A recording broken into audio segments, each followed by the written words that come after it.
Hi, welcome to Lies and Secrets channel. We hope you will have fun with us. Enjoy watching. I'm 29 years old, standing just shy of 6'6" with dark tangled curls that always seem to have a mind of their own. My frame is average, neither too slim nor too curvy, but life has etched its marks on me in ways that go beyond appearance.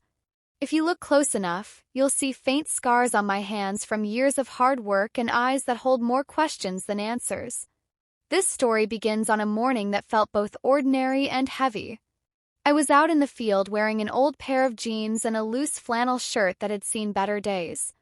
The air was cool but not refreshing.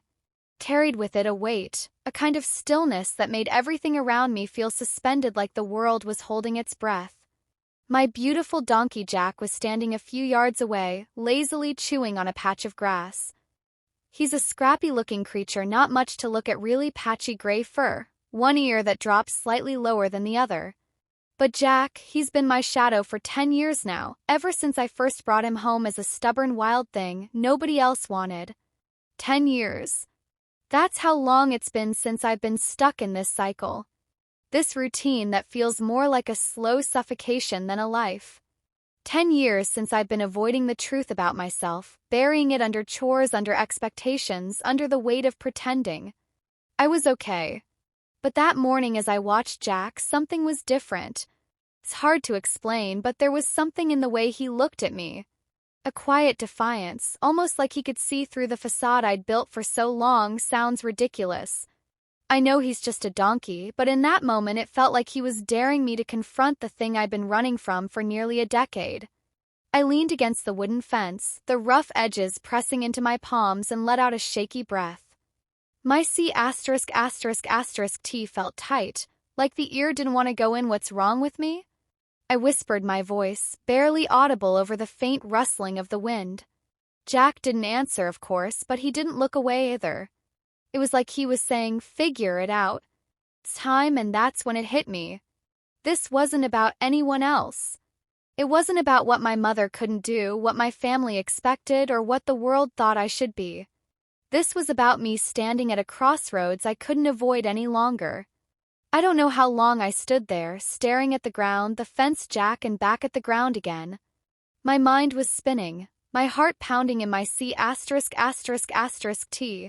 There's a moment when you realize you're alone in your decisions, that nobody's coming to push you one way or the other. And in that silence I had to ask myself, what are you so afraid of? My fingers gripped the fence tighter. As I tried to steady my breathing, the question kept bouncing around in my head, relentless. What are you so afraid of?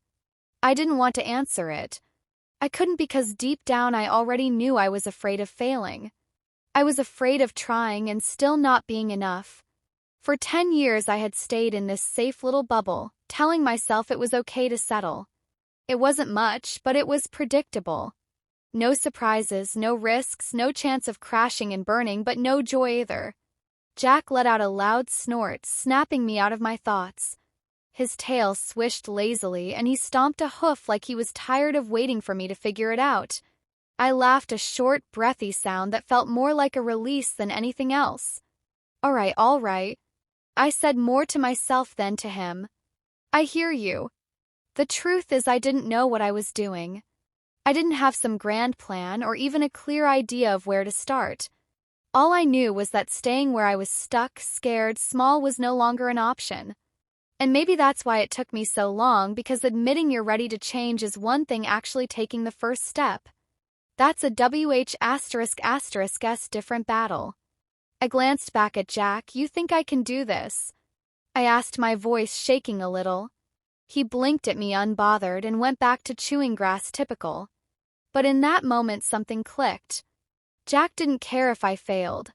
He didn't care if I stumbled or made a fool of myself. He just wanted me to move, to try. And maybe that was enough. I straightened up, brushing the dust off my jeans, and took a deep breath. My heart was pounding, my palms were sweaty, and every nerve in my body was screaming at me to stop, but I didn't. I took one step forward, then another. It wasn't a big moment, not like in the movies where the music swells and everything falls into place. It was just me walking towards something I couldn't quite see yet, but knew I had to find. And as the wind picked up carrying the faint scent of earth and hay, I realized something. For the first time in 10 years, I wasn't standing still. Each step felt heavier than it should have, like my feet were sinking into the ground. My mind was racing, screaming at me to turn around to go back to the comfort of what I knew. But something deeper, something quieter was urging me forward. It wasn't a shout or a demand, it was more like a whisper. Steady and unrelenting. Keep going. Jack followed behind me, his hooks crunching against the D*******T. I didn't have a destination in mind, just this feeling that I needed to move to do something that proved I wasn't afraid anymore. Or maybe I still was. I couldn't tell. Fear and courage are strange like that. They feel so similar when you're in the thick of it. The air was colder now, the sun starting to dip lower in the sky. Shadows stretched long across the field, but I barely noticed. All I could focus on was the pounding of my heart and the knot twisting tighter in my stomach. I kept walking until I reached the far end of the pasture where the ground sloped upward into a small hill. From the top you could see everything: the farmhouse, the barn, the field stretching endlessly in every direction. I'd stood here 100 times before, usually to clear my head, but this time was different. This time it wasn't about escaping. It was about confronting. I sat down on the grass, pulling my knees up to my C*******T. The world felt so big from up here, so open and alive. It was overwhelming, really, to think about all the possibilities, all the directions my life could go if I just had the guts to step outside the lines I'd drawn for myself. Jack stood beside me, his tail swishing back and forth as if to say what now. I reached out and ran my hand along his coarse fur, grounding myself in the simplicity of the moment. I don't know what I'm doing, Jack. I admit out loud, my voice trembling, but I can't stay the same anymore. I can't keep hiding. The words hung in the air, heavy and raw, but also freeing in a way I didn't expect. Saying it out loud made it real. It made me accountable, and it made me realize just how tired I was of living in. Fear of failure, fear of judgment, fear of wanting more. The wind picked up again, rustling through the grass and carrying the faintest hint of rain. I closed my eyes and let the cool air wash over me. Felt like a reset, like the world was telling me it was okay to start fresh when I opened my eyes. The farmhouse looked smaller from this distance, almost like it belonged to someone else. Maybe it did. Maybe the person I was leaving behind belonged there, safe and small and stuck. But the person I was becoming, he had no use for those walls anymore. For the first time in years, I felt something other than fear. It wasn't joy exactly, or relief. It was something quieter, something steadier. It was hope. I stayed there for a while, sitting on the hill with Jack by my side, watching the shadows stretch and the sky change colors.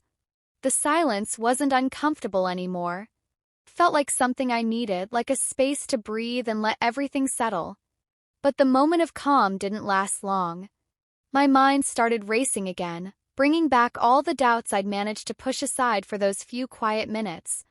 What if I wasn't strong enough? What if I tried and failed? And everyone saw me for what I really was, a mess, someone who didn't have it all figured out. Jack nudged me with his nose, his breath warm against my arm. I looked at him and couldn't help but laugh softly. You don't get it, do you? I said, shaking my head.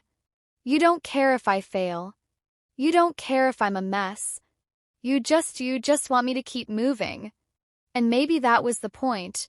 Maybe it wasn't about having everything figured out. Maybe it was just about taking the next step and then the one after that, even if you didn't know exactly where they'd lead. I stood up, brushing the D******T and grass off my jeans. My legs felt unsteady, like they weren't sure what to do. Now that I'd made the decision to move. But I was moving, and that was enough. Jack followed me as I walked back toward the farmhouse, his steady presence comforting in a way I didn't fully understand. The sun was almost gone now, and the air had a chill to it that made me wrap my arms around myself. When I reached the house, I paused at the door.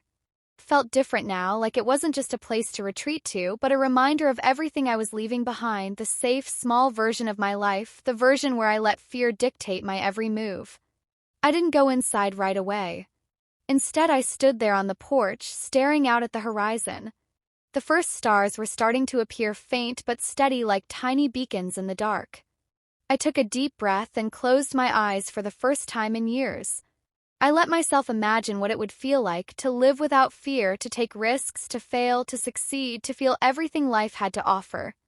When I opened my eyes, I wasn't the same. Something had shifted, something small but powerful. This was just the beginning. I stepped off the porch and stood there for a moment, staring into the dark. The stars were brighter, now scattered across the sky like tiny shards of light. I felt small under them, but not in a bad way. It was the kind of smallness that reminded me I didn't have to carry the weight of the world.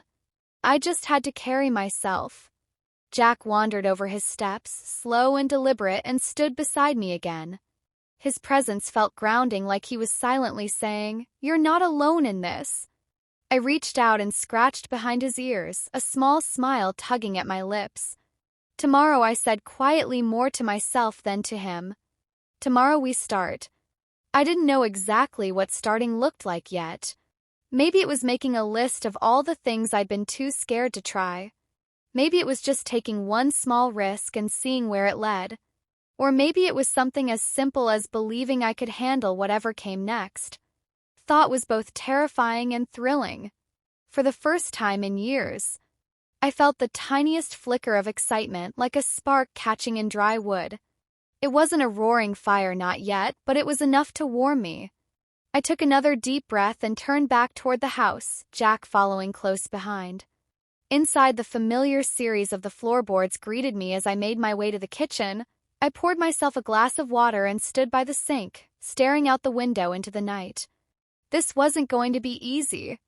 I knew that there would be days when fear crept back in, whispering that I wasn't enough, that I couldn't do it. But tonight, standing there in the quiet with Jack at my side, I felt something I hadn't felt in a long time. Hope, not the kind of hope that promises everything will be perfect, but the kind that says maybe, just maybe, I'm capable of more than I've let myself believe. As I turned off the lights and headed to bed, I couldn't help but feel a strange sense of peace. The road ahead was uncertain, and I had no idea where it would lead, but for the first time in 10 years I wasn't afraid of the uncertainty. I was ready to meet it. Jack let out a soft bray as I climbed under the covers, and I couldn't help but laugh. "You're right," I said, my voice barely above a whisper. "This is just the beginning." And as I drifted off to sleep, I realized I was no longer standing still. Thank you for watching. If you like this story, please subscribe to our channel to receive more stories every day. Share with us what